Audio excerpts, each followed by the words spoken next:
من دواعي السعادة والبهجة أن نلتقي في هذا الحفل الكريم، والذي يعبر أيضا في بعض أبعاده عن شباب أبناء هذه المحافظة الذين اختاروا طريق حماية حقوق الإنسان، والذي تشرفنا بإخراج هذه الكوكبة على المستوى الوطني في محافظة المحويل.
توزع نفسها في وجوه الساكنين هنا، يحدوهم الأمل والبساطة والتواضع نحو التغيير المنشود لصناعة تاريخ جديد لهذا الوطن المدخن بالأوجاع.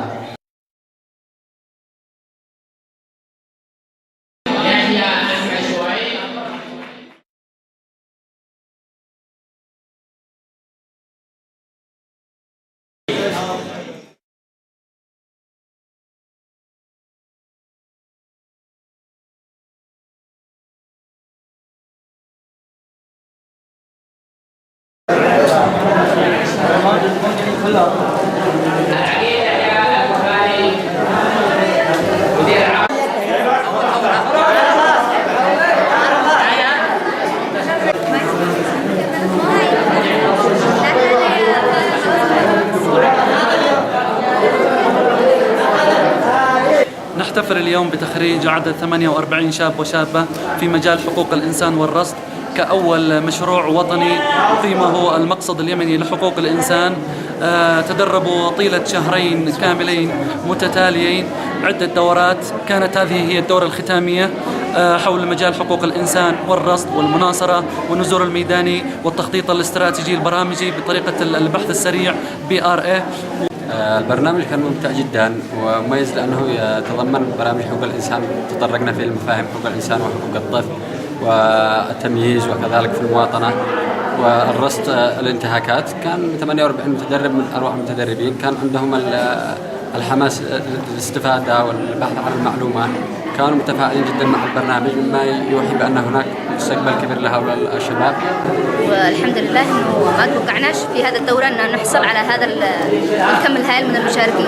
كان 48 مشارك، الآن حصلنا على 50 مشارك، حتى حصلنا على ناس مستمعين لأنهم ما حصلوش دورات في حقوق الإنسان، استغربوا لأني لأول مرة تقام دورة تدريبية في حقوق الإنسان.